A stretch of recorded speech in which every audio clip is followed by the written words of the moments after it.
قصيدة أغرب ما قرأت وسمعت، وهي من غرائب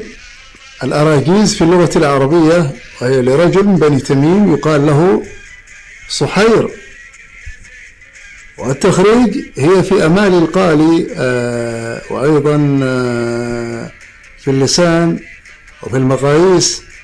والجمهرة وفي المقاييس وفي اللآلئ وفي المخصص وفي ديوان المعاني وكثير من المراجع التي ذكرت هذه القصيدة. القصيدة رواها الأصمعي. وجو القصيدة هذه الأرجوزة الطريفة غريبة النهج في الشعر العربي، إذ تجدها موحدة الغرض، فليست هي إلا حوار بين الراجز وامرأته لعلها زوجه عابت عليه فقره وشيخوخته، فأجابها مصورا حالها السالف والباقي وحاله السالف والباقي أيضا، وهجاها في ذلك هجاء شديدا وفخر بنفسه فخرا عريضا. وهذه هي القصيدة: تهزأ مني.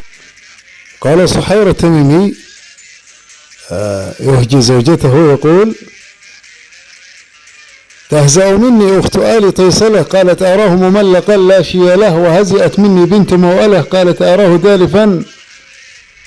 قد له، وأنت لا جنبت تبريح الوله، مزؤودة أو فاقدا أو مثكلة، ألست أيام حللنا الأعزلة، وقبل إذ نحن على الضلضلة، وقبلها عام ارتبعنا الجعلة، مثل ليتاني نصفها جنعدله، وأنا في ضراب قيلان القلة، أبقى الزمان منك نابا نهبله، ورحما عند اللقاح مقفله، ومضغة باللؤم سما مبهلة، إما تريني للوقار والعلا، قاربت أمشي الفنجل والقعولة، وتارة أنبث نبثا نخثله، خزعلة ضبعان راح الهنبلة، وهل علمت فحشاء جهلة، ممغوثة أعراضهم ومرتله، من كل ماء آجن وسمله، كما تماث في الهناء الثملة. وهذا في زماننا كثير. عرضت من جفيلهم أنا أجفله، وهل علمت يا قفية تدفله، ومرسن العجل وساقي الحجلة، وكشة الأفعى ونفح الأصل، وغضن الضب وليط الجعلة، أني أفيت الماءة المؤبلة، ثم أفيه بعدها مستقبله، ولم أضع ما ينبغي أن أفعله، وأفعل العارف قبل المسألة، وهل أكب البائك المحفلة، وأنتج العيرانة السبحللة،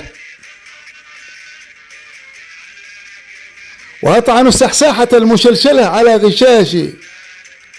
دهش وعجلة، إذ أطاش الطعن أيدي البعلة، وصدق الفيل الجبان وهلة، أقصدتها فلم أجرها أمله، من حيث يممت سواء المقتلة، وأطعن الخدباء ذات الرعلة، ترد في وجه الطبيب فوت له، وهل علمت بيتنا إلا وله، شربة من غيرنا أو أكله.